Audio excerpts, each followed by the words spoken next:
Now it's a pleasure for me to introduce to you still world champion Antonio Magic Man Tarver.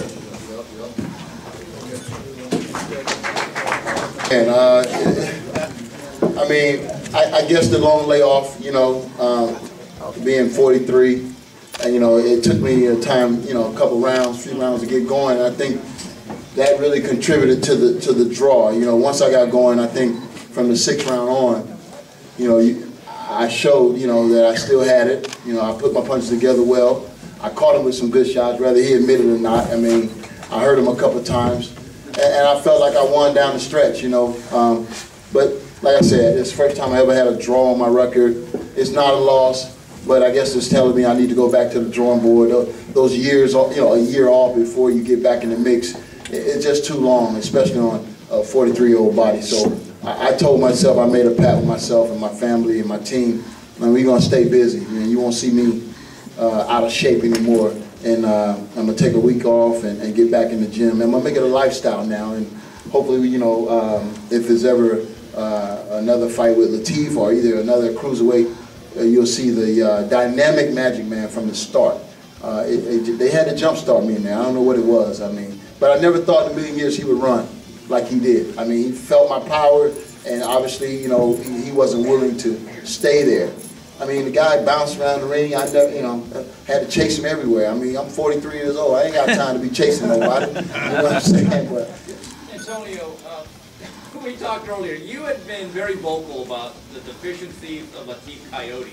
But were those same deficiencies in his awkwardness, did they give you trouble the first half of the fight?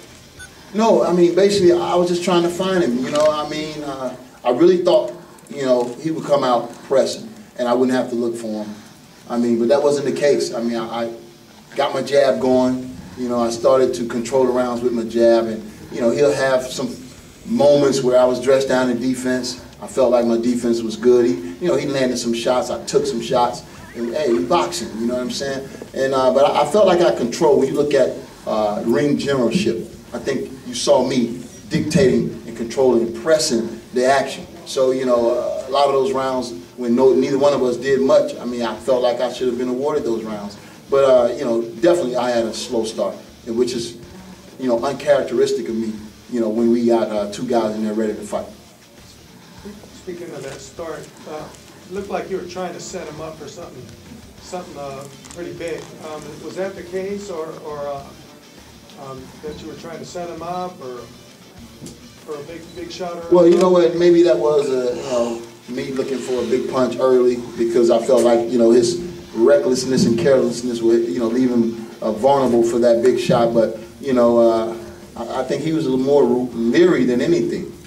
You know, he wasn't really trying to sit in there, man. And you know, to my corner's credit, you know, they jump-started me, they got me going, and they put me under, you know, some extreme pressure, telling me, you know, hey, we've given away a couple rounds, we need to go to work. So that's what you saw when we went to go to work. But, you know, I felt like right now, hindsight, you can always, you know, say what you could have did. But I think if I would have, you know, let my hands go a little bit more rather than, you know, trying to land that big punch that could, you know, turn the whole fight around, I think I would have set him up and maybe caught him with something that he wasn't, you know, expecting, and could have made a difference in the fight.